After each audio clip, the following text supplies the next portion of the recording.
मेरे गांव के आसपास ये पहाड़ है ना, वो नदी भी है। वो नदी भी तो पूरा दोनों का दोनों पूरा वो लाल हो गया। लाइट नहीं है, स्कूल नहीं है, कुछ नहीं है। यहाँ इलाज करने कराने का कोई व्यवस्था नहीं है।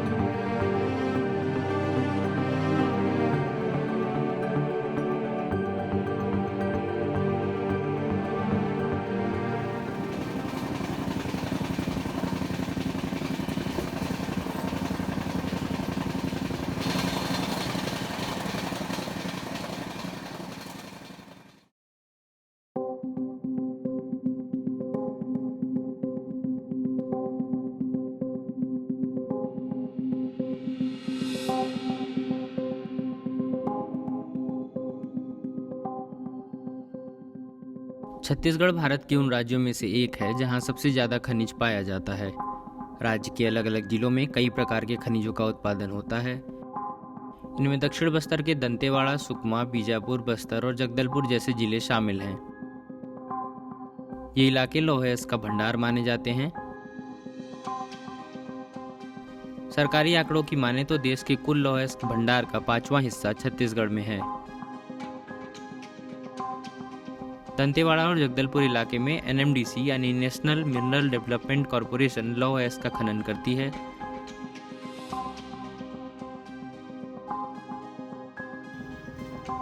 दंतेवाड़ा पहुंचकर इस बारे में और जानकारी जुटाने के लिए हम स्थानीय पत्रकार रौनक और पुष्पेन से मिले। बातचीत में उन्होंने बताया कि एनएमडीसी और सरकार यहां होने वाले खनन से मोटा पैसा जरूर बना रही है, लेकिन इन खदानों के नज़दीक बसे आदिवासी गांव अब खतरे में हैं।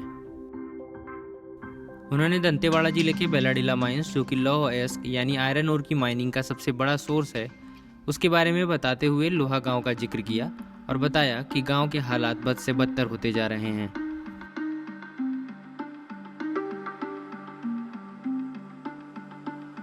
लोहा गांव दंतेवाड़ा से लगभग 50 से 60 किलोमीटर दूर है, लेकिन वहां पहुंचना इतना आसान भी नहीं था।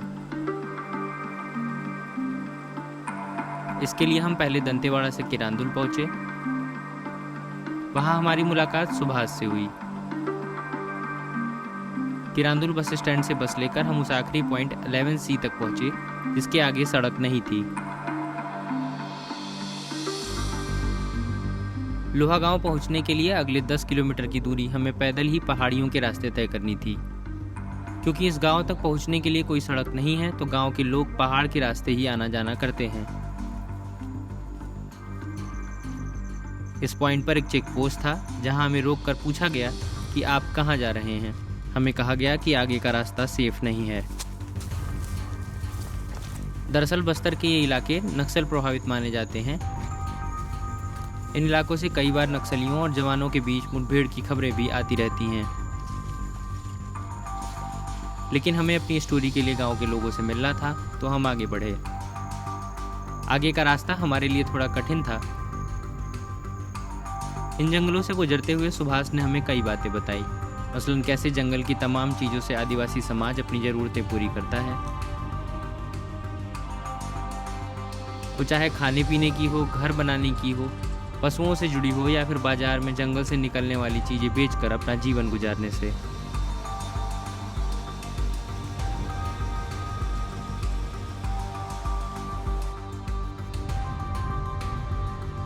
आगे बढ़ते हुए जंगल और घना होता गया।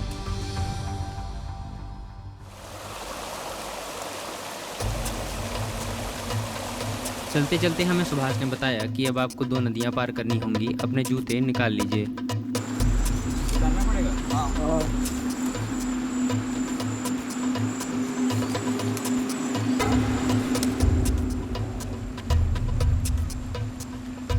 सुभाष ने तो बड़ी आसानी से नदी पार कर ली, लेकिन मेरे लिए ये थोड़ा मुश्किल और नया था।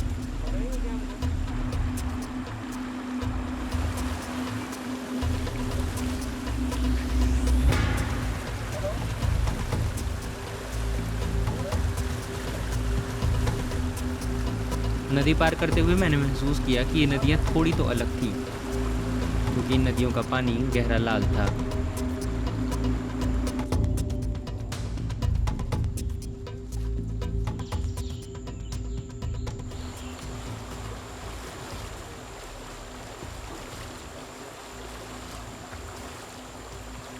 दूसरी नदी पार करने के थोड़ी देर बाद ही लोहा गांव हमारे सामने था।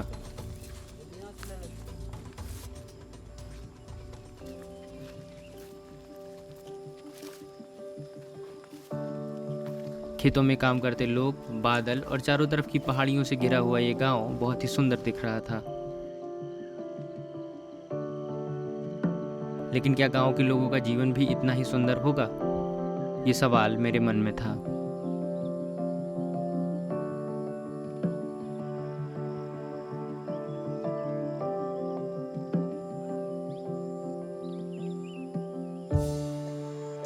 गांव पहुंचकर हमारी मुलाकात गांव के सरपंच छन्नू मरकाम से हुई। मेरा नाम सन्नू, लोहा गाँव में रहता हूँ। हम खेती उती करते हैं यहाँ पे। बचपन से मैं यही पैदा होकर यही बड़ा हो गया। अपने घर में एक लड़का है, एक मेरा छोटा भाई है, एक मेरा मिसेस है। ये गांव वाले लोग पर खेती ही काम करते हैं।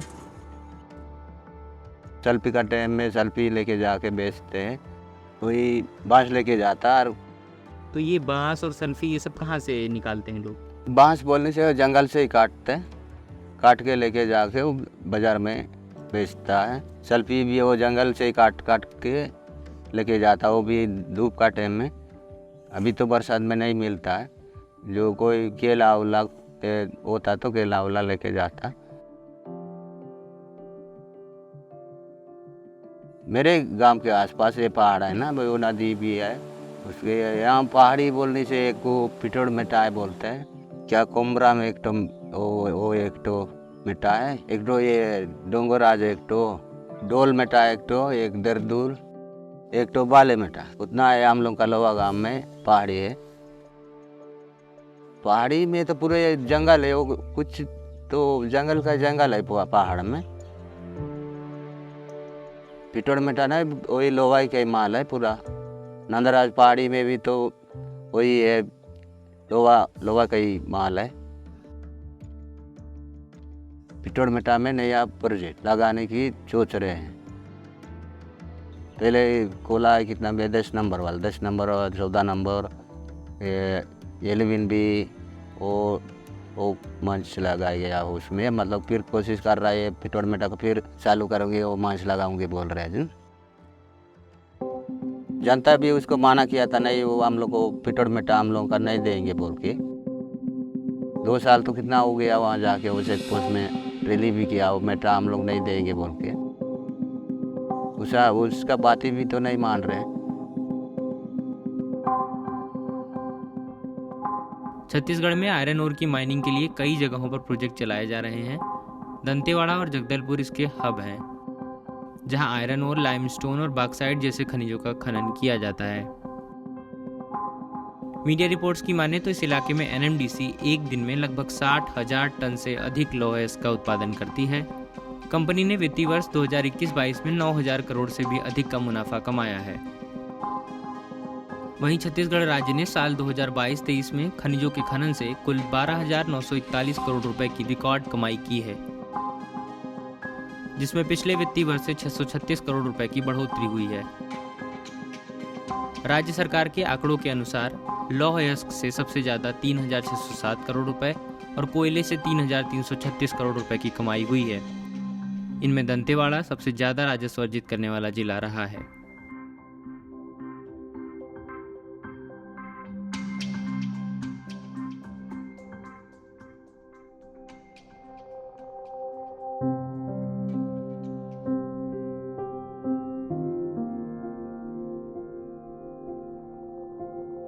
मेरे गांव के पास है, नदी भी है। ये 11 से एक तो आया, एक तो 10 नंबर से। वो नदी भी तो पूरा दोनों का दोनों पूरा वो लाल हो गया, लाल पानी आ रहा है। कचरा उचरा फेंक देते हैं ना वो, या डंपिंग वाले लोग वहाँ डंपिंग करके वो कचरा पूरा हम ही लोग का गाँव में आते हैं ना। कैसे कचरा? वो कचरा आपके गांव में कैसे आ रहा है? जो पानी से, ये बरसात का टाइम में तो पूरा वो कचरा पूरा यही नदी में क्या क्या आ जाता वहाँ का पूरा ये पेट्रोल वेट्रोल यार ऑयल वेल पूरा पूरे कचरा ही कचरा आ रहा है ना। वही पानी हम लोग को किनारे और सुबह बना के पीते हैं। यहाँ बोरिंग नहीं है, कुछ नहीं है पीने के लिए पानी, साफ पानी।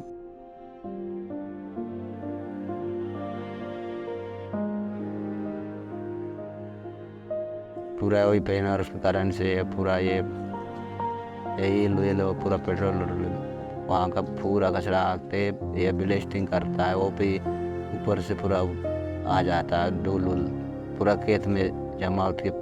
अच्छा से लगाने से भी धान भी अच्छा तरफ से नहीं पसंद।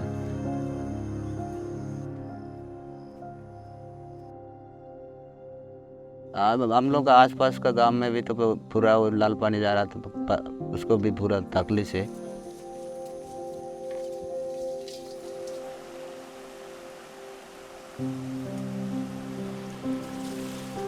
सब काम उसी लाल पानी से करता है ना। आप और दूसरा पानी आए नहीं तो क्या इसमें क्या करूँ, नहाना धोना उसी से होता है। एक किनारे में पीने के लिए भी तो वही चूहा बना के पीते हैं ना। तो कपड़ा वपड़ा धोते हुए वही लाल पानी से। गाय बैला भी तो अच्छा पानी होता तो गाय बैला भी तो इसी को पीता।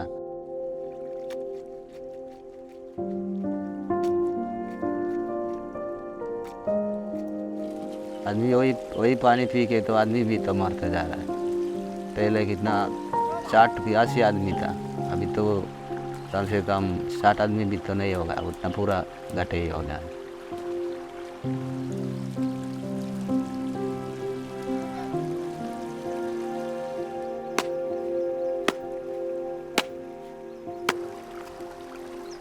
बच्चा लोग तो पेट में भी मर जा रहा है, छोटा बच्चा पेट में मरते जा रहा है।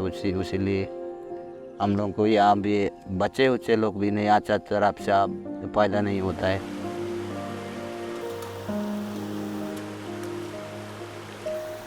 पैदा होकर मर जाता है और पेट में मर जाता है।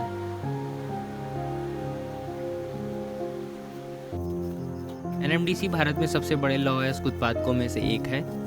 स्थानीय पत्रकारों की माने तो छत्तीसगढ़ के दंतेवाड़ा जिले में कंपनी साल 1964-65 से ही माइनिंग करती आ रही है। धीरे धीरे जब दंतेवाड़ा जिले के किरांदुल और बेलाडीला जैसे इलाकों में माइनिंग प्रोजेक्ट बढ़े तो आसपास मौजूद पहाड़ियों और नदियों में बड़ा बदलाव देखने को मिला। वहीं दूसरी तरफ एनएमडीसी के प्रोजेक्ट साइट से निकलने वाले कचरे और लाल पानी से इलाके की दो प्रमुख नदियों संकिनी और डंकिनी का पानी भी दूषित हो रहा है। मीडिया रिपोर्ट्स के मुताबिक नदियों में खदानों से निकलने वाले रेड ऑक्साइड और आयरन की मात्रा बढ़ने से उनका पानी लाल होता जा रहा है। इन नदियों का विस्तार लगभग 100 किलोमीटर के इलाकों में है और लगभग 50 से अधिक आदिवासी गांव लाल पानी की समस्या से जूझ रहे हैं। लोहा गांव भी इनमें से एक है। लोहा गांव के सरपंच मानते हैं कि लाल पानी ने उनके गांव की आबादी लगभग आधी कर दी है। उनकी खुद की कहानी भी काफी दर्दनाक और निराश कर देने वाली है।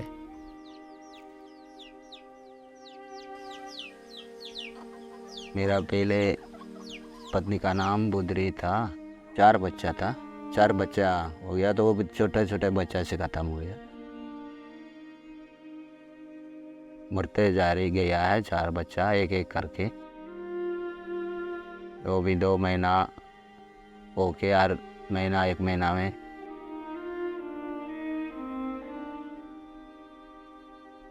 लड़का था वो मतलब 1 महीना होके मर गया।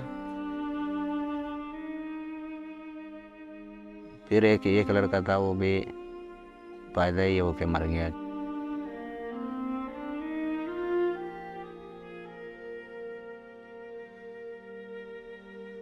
मेरा पत्नी भी तो बीमार होके मर गया।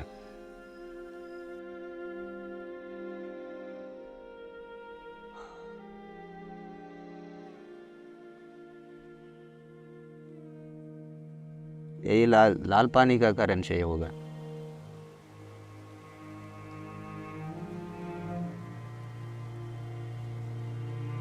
पहले से हम लोग का घर कितना बोलने से 25 घर था, अब 10 घर घाटा हो गया।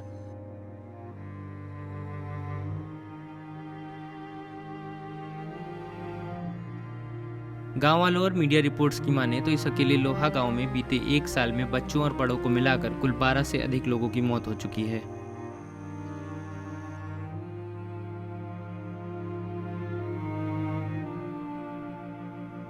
इनमें ज़्यादातर मामले महिलाओं की प्रेगनेंसी में दिक्कत और बच्चों को जन्म देने से पहले या जन्म के बाद मौत हो जाने से जुड़े हैं।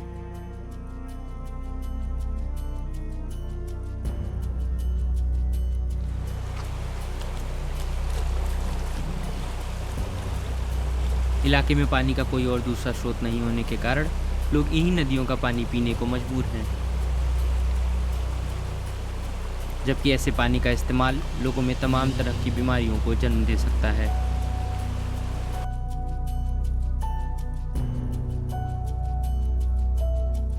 हालांकि गांव वालों का कहना है कि पहले भी वो और उनके पुरखे इन्हीं नदियों का पानी पीते रहे, लेकिन उन्हें कभी कोई परेशानी नहीं हुई।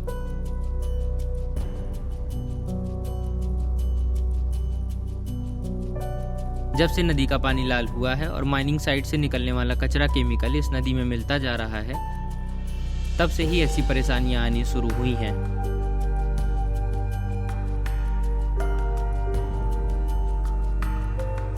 यहाँ पे कुछ जा रहा है बोले देखने के लिए भी वो मतलब एमडीसी वाले लोग नहीं आता है। यहाँ कैसी क्या हो रहा है लाल पानी जाके, लाइट नहीं है, स्कूल नहीं है, कुछ नहीं है। यहाँ इलाज कराने का कोई व्यवस्था नहीं है, अस्पताल नहीं है। हॉस्पिटल लेके जा बोलने से हम लोग डोके लेके जाता हो एलिवेंसी तक, वहाँ से कोई सा गाड़ी मिलेगा ना उसमें बिठा के हॉस्पिटल लेके जाते हैं। बांस का वो डोला बना के लेके जाते हैं, कटिया उटिया रहता तो कटिया से लेके जाके वो तो हम लोग हॉस्पिटल का के लिए तो बहुत प्रॉब्लम है। वहाँ से कोई हॉस्पिटल वाले लोग यहाँ दवाई गोली देने के लिए भी नहीं आते।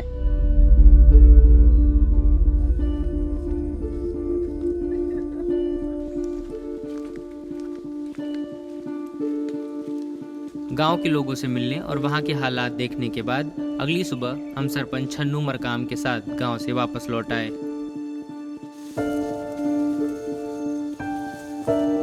वापस लौटकर हम दोबारा स्थानीय पत्रकार रौनक से मिले और ये जानने की कोशिश की कि आखिर गांव के ऐसे हालात के लिए जिम्मेदार कौन है।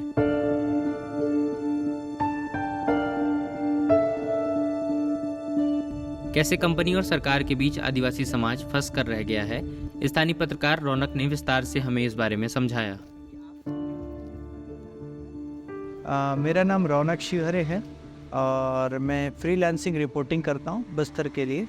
यहाँ के जो स्थानीय आदिवासी हैं वो पहाड़ पर ही वो लोग निर्भर करते हैं और इसी पर ही एनएमडीसी जो है माइनिंग कर रही है। लोहा गांव की अगर हम बात करें तो लोहा गांव जो है 11C का जो पहाड़ है, कहीं ना कहीं माइनिंग की शुरुआत इसी लोहा गांव से हुई है, जो अभी लौ गांव के नाम से उनके रजिस्टर में दिखाया जाता है।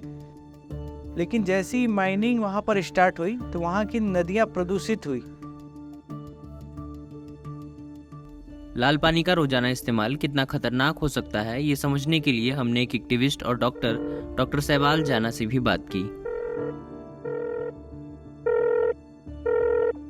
यहाँ पे आयरन और माइंस है। बेसिकली जो है सरफेस सॉइल जो है उसका ऊपर में आके आयरन और जो है वो है आपको फेरिक सॉल्ट, और वो आयरन सॉल्ट आके उसको डिपोजिशन हो जाता है और हमारा वॉश हो जाता है हमारा सरफेस सॉइल और उसको रिप्लेस हो जाता है आयरन और। तो नेचुरली जो है ना उसमें सब्जी होने का, उसको खेती होने का कोई सवाल ही नहीं होता है, वो बैरन लैंड बन जाता है। ये जो है सबसे इम्पोर्टेंट चीज है। ये जो आयरन और माइन से ऐसा क्या निकल रहा है जो इन नदियों में मिल रहा है? हाँ, लेटरेट एक्चुअली जो आइंस जो निकलता है ना, हाँ। जब हम ये करता हूँ छोटे छोटे ब्लास्टिंग करता हूँ और क्रासिंग पैड में जो ना, that is basically it's laterite. Laterite में आयरन का जो है डस्ट है, एक्चुअली आयरन डस्ट, जिसमें आयरन का परसेंटेज जो है करीब 15% to 35% जो है ना ये होता है, वो आपको बह के जाता है। एक तो वो रिवर बेड को भी खराब कर देता है, दूसरा जो है वो खेत में घुसता है, खेती को खराब कर देता है। प्रॉब्लम क्या करता है, जो हमारा ऑब्जर्वेशन है मोस्ट इम्पोर्टेंट जो है आयरन डिफिशियंसी होता है लोगों को, और सेकंड जो है आयरन डिफिशियंसी के साथ साथ गैस्ट्राइटिस काफी होता है लोगों का। आप देखिए उसके कारण आपको आयरन डिफिशियंसी एनीमिया होगा। हाँ, एनीमिया के कारण जो है बच्चा जो है पेट में खत्म हो सकता है। सेकेंड आपको हजम नहीं होता है, न्यूट्रिशनल प्रॉब्लम हो सकता है, जिसके कारण आयरन डिफिशियंसी एनीमिया के कारण जो है इंटरनल जो फिटल डेथ भी होता है। हाँ, फिटल डेथ भी हो सकता है। फिटल रिटार्डेशन सबसे ज्यादा होता है, बच्चा बढ़ता नहीं है ना, और फिर माँ का भी प्रॉब्लम होता है, न्यूट्रिशन प्रॉब्लम। कि बहुत दिनों से देखा जा रहा है कि बस्तर में जो है एवरेज हाइट जो है वो कम हो रहा है। एवरेज एज जो है ये एनीमिया के कारण नेचुरली जो है ना दूसरा बीमार भी ज्यादा हो सकता है, उसके कारण वो हो सकता है एवरेज एज कम होगा। लैटराइट जो है क्या कहाँ इस्तेमाल हो सकता है? सीमेंट फैक्ट्री में इस्तेमाल हो सकता है, लेकिन हमारा ये दोनों फैक्ट्री का अंदर जो है कोऑर्डिनेशन नहीं करके, इसलिए जो है ना सीमेंट फैक्ट्री में लैटराइट से सीमेंट फैक्ट्री बहुत कम है हमारे देश में। अभी एक प्लानिंग जो है इसको बहुत पहले करना चाहिए था। सस्पेंशन में रहता है, आप मान लीजिए फिल्टर लगा दिया, फिल्टर में लगा के जो है आप डस्ट को छान लो, इसके बाद जो है आप उसको जो है ना पेलेट मिल में ट्रांसफर कर सकता। तो अभी दिल्ली राजारा में भी जो है ना ऐसे जो है वो लोग क्या कर रहा है, एक डैम बनाया, डैम में जो है धीरे धीरे आयरन डोज जो है वो जमा होते रहता है। उसका बाद उसको निकाल के जो है वो पेलेट मिल में, तो पेलेट जो है आयरन स्टील फैक्ट्री में जा सकता है।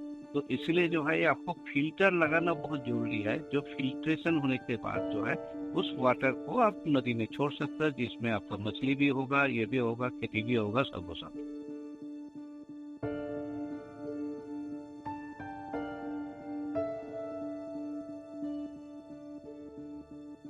जिला प्रशासन भी वहाँ पे पहुँचहीन है। पहुँचहीन के अनेक कारण भी है। कहीं ना कहीं प्रशासन को यहाँ पर पहले पहुँचना चाहिए था, और जो यहाँ पे स्थानीय जो योजनाएं हैं, अगर मुझे लगता है पहले पहुँचकर यहाँ पर देते तो आज वो गांव की सूरत कुछ और होती।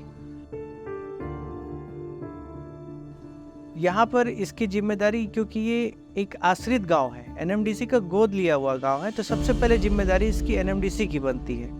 और रही बात जिला प्रशासन की, तो एनएमडीसी एक फंड देता है डीएमएफ, जिसका उपयोग इन आश्रित गांवों को डेवलप करने के लिए है। तो कहीं ना कहीं इसका जिम्मेदार जो है एक जिला प्रशासन भी है, जो इस डीएमएफ का दुरुपयोग करता आ रहा है।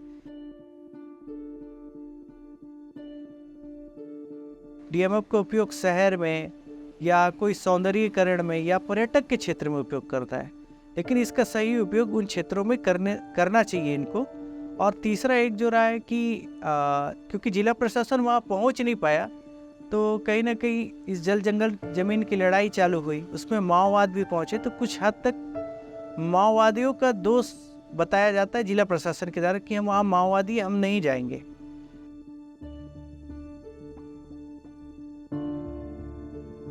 नक्सलवाद का हवाला देके सरकार ने सिर्फ पल्ला झाड़ा है। अगर नक्सलवाद तो बाद में आया ना, अगर प्रशासन उन इलाकों पर पहले पहुंचता या 10% योजनाएं भी उन लोगों तक पहुंचाता, तो ये चीज़ें आज सामने नहीं आती। अभी माइनिंग अगर आपको करना है तो आप वहाँ पूरी टीम के साथ जा रहे हैं, लेकिन अगर किसी योजनाओं को अगर पहुँचाना है तो आप क्यों नहीं पहुँच पा रहे हैं?